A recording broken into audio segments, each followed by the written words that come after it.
Alors, qu'est-ce qu'on a? Eh bien, nous avons une victime. Elle s'appelle Abel, c'est un berger. On l'a retrouvé mort, tué on ne sait pas comment, dans son champ. Pourquoi a-t-il été tué? Comment? On ne sait pas. Mais est-ce qu'on a reçu le rapport du légiste au moins? Pas encore. Bon, mais pressez-le. Il faut savoir par qui, pourquoi a-t-il été tué?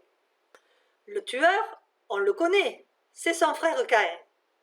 Lui, il cultivait la terre. Mais quel est son mobile? Là, on cale. Pourquoi vouloir tuer son frère? On ne sait pas.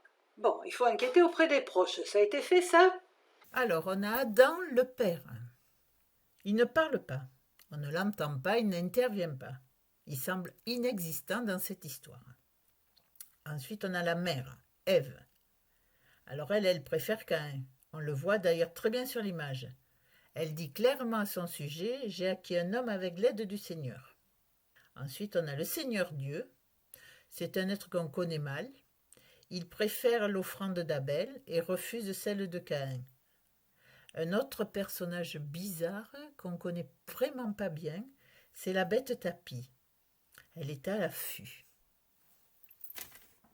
Est-ce cette bête qui a emprise sur Caïn? Finalement, serait-elle en fait la vraie responsable?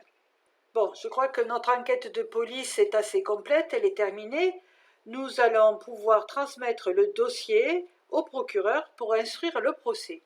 J'ouvre le procès et je donne la parole à l'avocat. Alors moi, je suis l'avocat de Caïn. Caïn, il est coupable du meurtre de son frère. Mais je demande tout de même des circonstances atténuantes, car il n'est pas le seul coupable.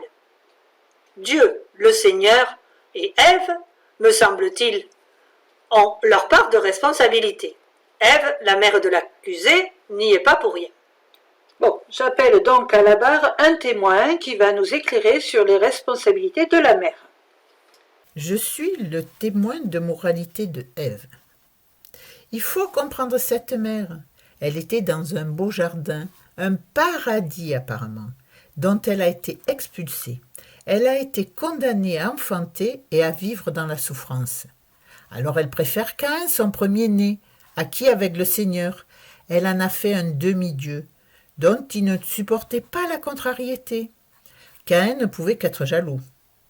Ève représente toutes les mères avec leur excès d'amour, et c'est à cause de cela que ce drame est arrivé.